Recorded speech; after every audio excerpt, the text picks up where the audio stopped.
Welcome, everyone. I'm Bradley Darr, President of the FMDSA, and I want to welcome you all to our 13th and first virtual annual meeting. It may be different times of days for everybody, morning, evening, afternoon, but I think you're going to have a great experience here.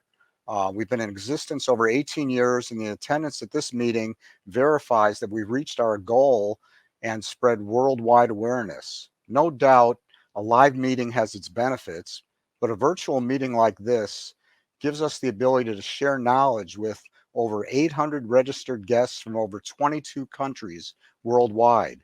These are the top doctors, investigators, and speakers on FMD, and I don't think you'll be disappointed on the information being presented. I've attended every meeting we've had and can comfortably state this will be one of the best in terms of information. So just a little help here. In order to get the maximum benefit from this event, please review your main page while I give my introduction. If you go onto the site and you scroll to the left icons, you'll see different areas that you can go into. The first one, the little mouse icon, will bring you to a synopsis of the meeting and the speakers. It'll also introduce the sponsors that have made this meeting and our organization's events possible. Miami Baptist, Mass General, University of Michigan, Cleveland Clinic, University Hospitals, University of Virginia, Emory Health, Vanderbilt Health, Every Life Foundation, and EMSI Services. And then, of course, everyone that has thankfully made a donation to us this year. The next icon is the schedule icon, and that gives the times and the topics of all the speakers. Really make sure to note the times of each session because you might miss something if you really don't look carefully to see when everything's going on. If you look to the right of those, it says Main Stage, Zoom, and Gather Town.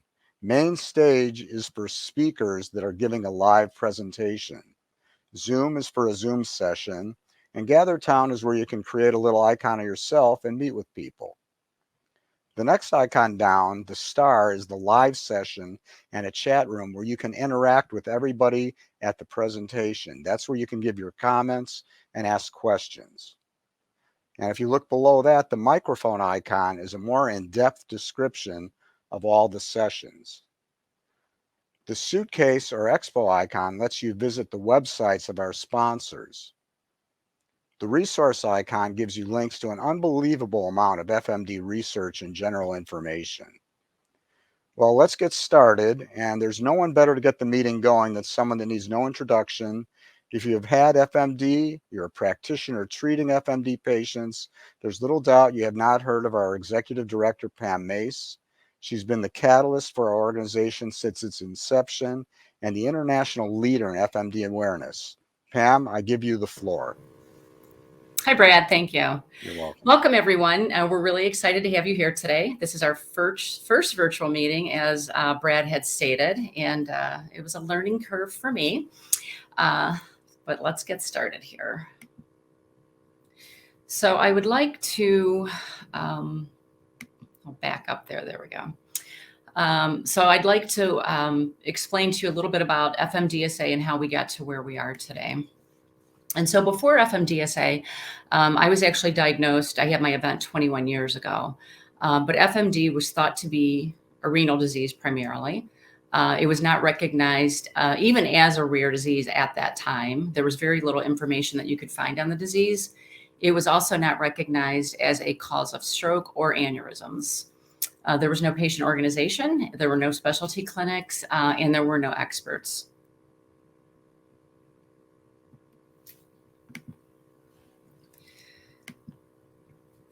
So FMDSA was formed, there was a small group of us that were on a Yahoo group years ago, and it really, there was such a lack of awareness. We were all being treated very differently. So forming the organization, it was driven by fear and anxiety, and we just wanted a place to go to where we could share information and really have the disease validated. And so remember that kitchen table right there, because that's where it started. Two of the founders on the right, Susan and Rich, actually invited me to that table when I was first diagnosed. And FMD was, we were just trying to plan the future of the organization and what we needed to do. And I can remember the first time sitting there with them crying. I was the only patient at the table at that point, but that I just had hope that someone was going to listen to me at that point and that somebody cared. So our website was launched in 2004. And again, this was just a way to validate our disease. And our first brochure, which we were really excited about, was published in 2005. At the time, we had no idea that so many people would end up being diagnosed with FMD or that we'd be where we are now. So one of the things that we really wanted to do was raise awareness and educate more physicians about the disease. So I attended the National Stroke Association. The disease was not listed as a cause of stroke, as I had stated. And so they invited me to come and share information to help educate the medical community that was there. And so doctors would say to me, I would share my story, I dissected, and they're like, this is a renal disease. But it really helped to raise awareness, and doctors actually started looking at the carotid and vertebral arteries for this reason. And so one of the things I want to demonstrate here is each opportunity throughout this presented another. It's like the whole thing was just meant to be. But I was invited to the University of Ghent in Belgium in 2006, and I went by myself. I was a little bit nervous. For some of you who know Bart Lowe's on the right, he is there. But they asked me what I hope to accomplish at this meeting, and I said, I'm in way over my head. I just need someone to help me and help me figure out what this disease is, what causes the disease. And they laughed at me, but that was okay. And one of the things they had shared with me, I apologize, I've had a rough night and our server went down this morning, so I didn't get much sleep. One of the things they had shared with me was this paper, The Genetics of Fibromuscular Dysplasia.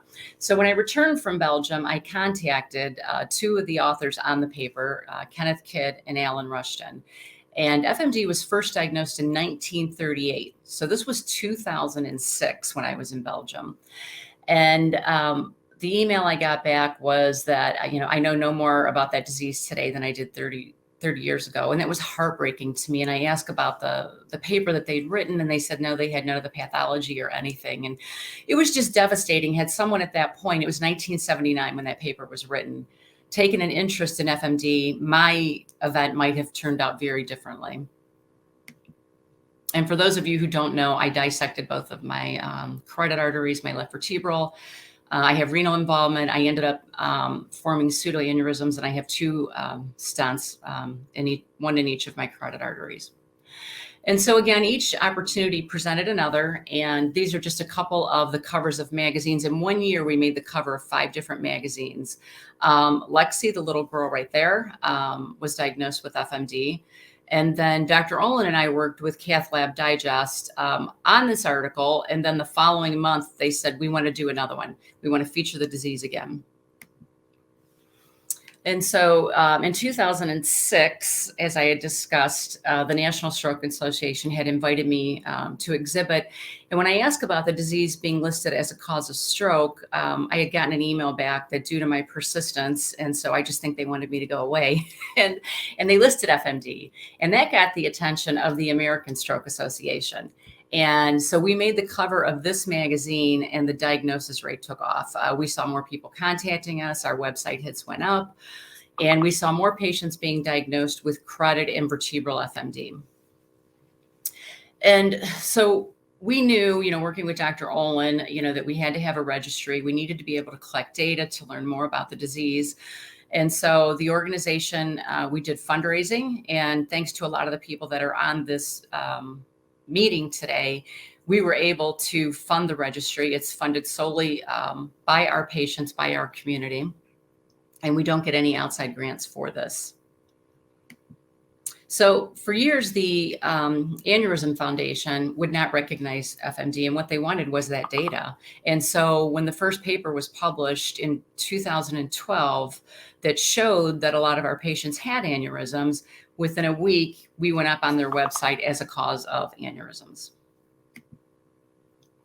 Oh, I don't know what happened to my slide there. I told you I'm not tech savvy. Anyways, that led to us being contacted by a reporter from the Wall Street Journal that said he had heard about this disease and he wasn't sure that, he'd do an article, but he did.